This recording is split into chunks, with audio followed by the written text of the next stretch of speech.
There is a moment in every declining market, a moment that most traders dread above all others, when price slices through a level they had considered inviolable. The floor gives way. The tape prints lower. They sell, they panic. They rush to protect themselves from further losses, and in doing so, they hand over their shares to the very men who manufactured that decline. I want you to understand something that took me years of watching the tape to fully comprehend. The large operators, the composite forces of professional capital that move markets in coordinated waves, they do not break below support by accident. They do not break below support because they are frightened. They break below support because they need something from you. They need your shares. And the surest way to loosen your grip on those shares is to make you believe the market is falling apart entirely. When you understand this, you will never again panic at a false break. You will recognize it for what it is, an invitation disguised as a disaster. Let us now examine, with the precision that serious tape reading demands, exactly how the large interests construct their positions at the very floor of a market decline. Before the panic bottom is printed on the tape, before the dramatic crescendo of selling arrives, the experienced observer will begin to notice something subtle occurring in the price action. There will be areas in the declining movement where price attempts to stabilize, however briefly. Volume will begin to expand as price approaches certain levels. This is not coincidence. This is preliminary support. Preliminary support is the first whisper that professional capital is beginning to enter the market. The large interests do not announce their intentions. They cannot, for obvious reasons. A man who is attempting to purchase a considerable line of shares at favorable prices cannot afford to broadcast his activities to the speculative public, for if they knew what he knew, they would compete with him for those very shares and drive the price upward before his accumulation was complete. And so he enters quietly, absorbing the selling that comes to the market in heavy waves, steadying price at intervals, then allowing it to sag again, never revealing the full extent of his operation. When you observe that a declining market is meeting greater resistance than it has previously shown, when volume surges at points of weakness but price refuses to yield proportionately, take note. The absorption of supply has begun. The floor is being constructed, though it is not yet visible to the untrained eye. Following preliminary support, the market will frequently produce what I have described as a selling climax.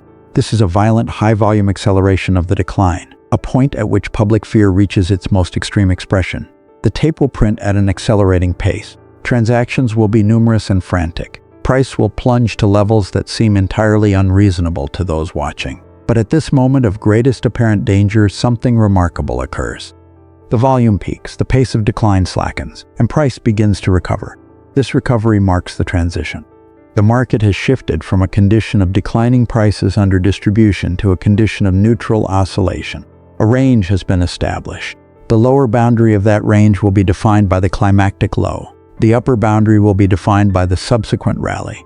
Between these two extremes, a great struggle will unfold, unseen by most, between those who wish to sell and those who are willing to absorb. And this brings us to the most misunderstood and most psychologically charged event in all of Wyckoff analysis: the spring. The spring is not an accident. It is not a failure of support. It is a deliberate maneuver engineered by the composite operator to accomplish a specific and entirely logical purpose. Having accumulated a partial position within the established range, the large interests face a challenge.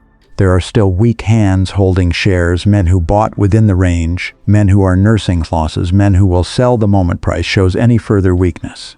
These sellers represent an obstacle to the advance. Before the market can be driven upward into the markup phase, this residual supply must be exhausted, and so price is thrust below the range, below the climactic low, into territory that triggers the protective stop orders of anxious holders. The ticker tape records a fresh low. The public once again is frightened into selling, and the composite operator, who orchestrated this very movement, is there to receive every share that fear compels his adversaries to surrender. The spring is a trap baited with the oldest and most reliable lure in all of speculation: the fear of unlimited loss. But here is what separates the educated observer from the prey. It is what happens next that matters. A genuine breakdown, one that signals further decline ahead, will continue lower. Volume will remain heavy. Price will not recover. But the spring, the false break designed to harvest liquidity, will reverse with notable swiftness. Price will snap back into the range. Volume will diminish on the recovery, and the market will resume its quiet preparation for the eventual advance.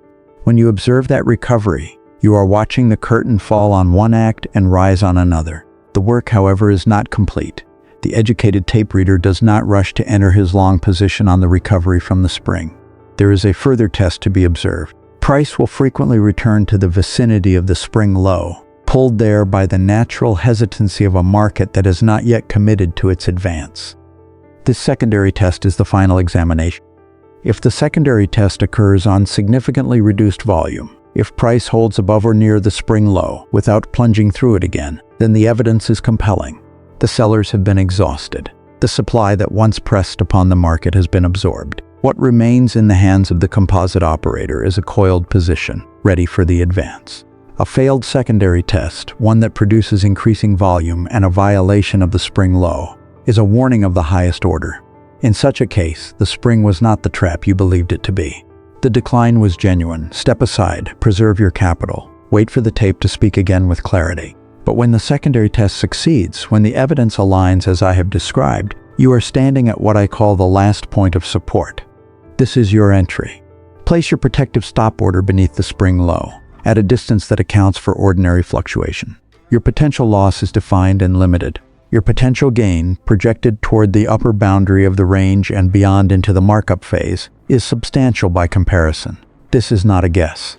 This is a reasoned, disciplined response to the evidence the tape has provided. I have spent the greater portion of my career observing how markets transfer wealth from the many to the few, not because the few are dishonest, though some certainly are, but because the few understand the mechanics and psychology of this business in ways the speculative public does not.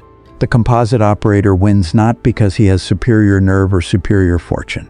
He wins because he has studied the tape until it speaks to him as plainly as a man's face reveals his intentions to a practiced observer.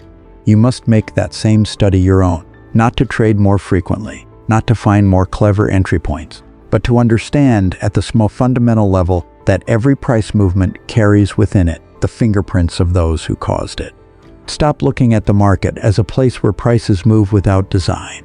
Begin to see it as a place where powerful interests execute a plan and where the patterns they leave upon the tape are available to any man patient and disciplined enough to read them with clear eyes.